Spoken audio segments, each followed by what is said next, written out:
Shalom semuanya. Bahan Alkitab kita hari ini diambil dari Roma 12 ayat 1 sampai 2. Persembahan yang benar.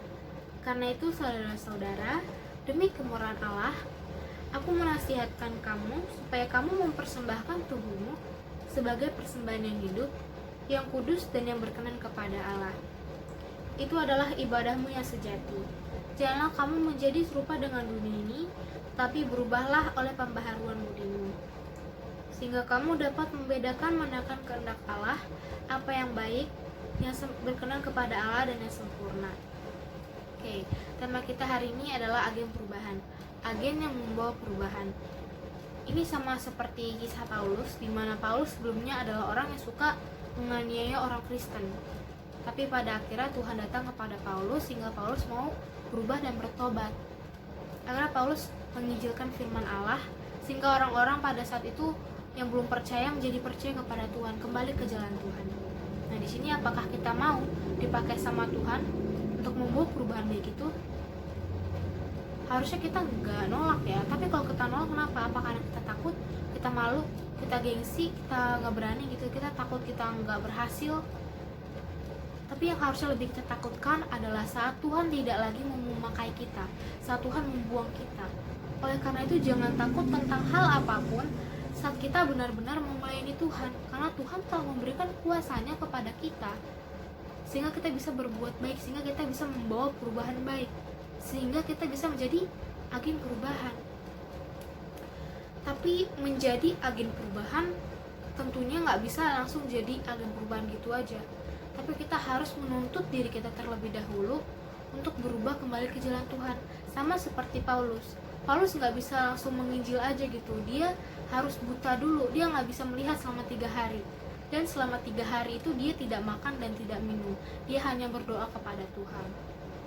Oleh karena itu kita harus bertobat di dalam Kristus. Janganlah kita serupa dengan dunia ini, karena dunia ini udah penuh dengan dosa, sudah penuh dengan kesesatan yang membawa kita jauh dari jalan Tuhan. Oleh karena itu bertobatlah di dalam Kristus, maka kita akan kuat, kita akan bertumbuh dengan kokoh, dan buah kita harus manis bagi orang lain. Gimana? Kita harus membawa perubahan baik itu. Contohnya di pergaulan kita atau di lingkungan kita, dimana sebelumnya kita berada di pergaulan yang membawa kita menjadi lebih buruk. Misalnya kita jadi lebih malas, atau enggak kita yang sebelumnya nggak pernah bolos, kita jadi bolos ke kantin, diajak sama teman-teman kita. Atau yang sebelumnya kita anti rokok, sekarang kita merokok karena diajak teman-teman kita juga.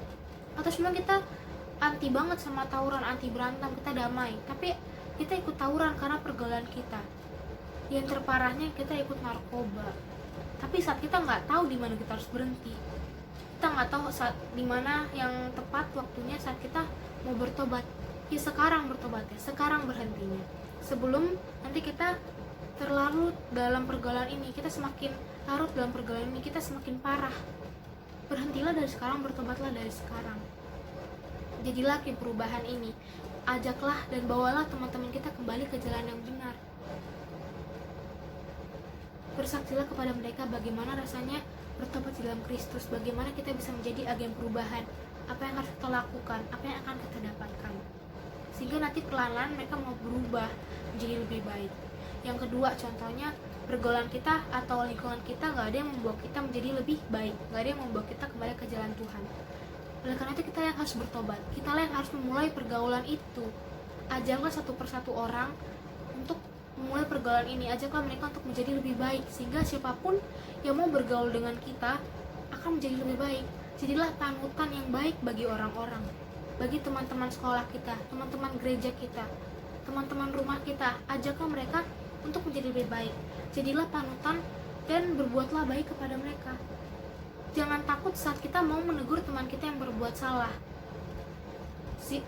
Tegurlah perlahan-lahan, secara tatap mata gitu ya, tatap muka, hanya berdua, 4 mata gitu ya istilahnya.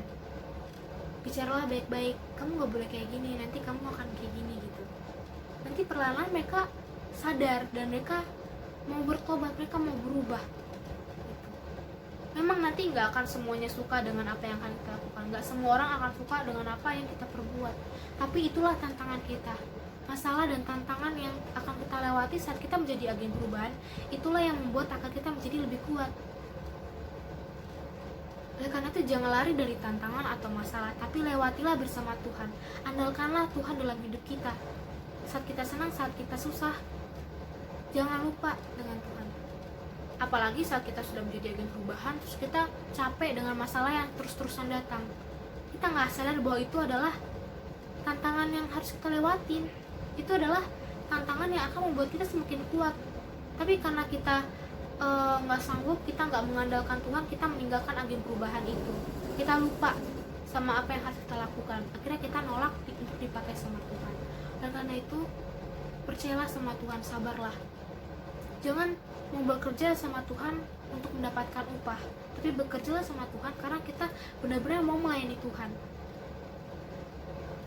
Saat teman-teman kita gibah istilahnya ya, gibahin kita, Laura jadi sok suci nih dia, itulah tantangan kita. Karena kita pasti gak semua orang akan suka apa yang kita lakukan, tapi tetaplah berbuat baik, tetaplah jadi panutan yang baik bagi orang.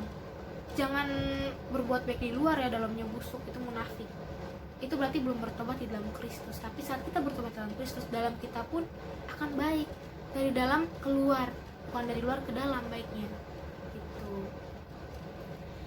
Ya, jadi janganlah takut atau malu saat kita mau berbuat baik. Terserah orang mau bilang apa, terserah orang mau bilang kita sok suci, atau terserah orang mau bilang kita cuma mau pansos atau pencitraan. Tapi niat kita baik, sama niat kita baik, Tuhan akan menjalankan rencananya untuk kita. Tuhan akan mengerjakan bagian dalam hidup kita. Kita hanya harus menjadi agen perubahan, kita hanya harus mengerjakan bagian kita. Sisanya Tuhan yang akan atur. Kita gak perlu takut karena Tuhan bersama kita. 1 Tesalonika 5:17, tetaplah berdoa, Tuhan Yesus memberkati.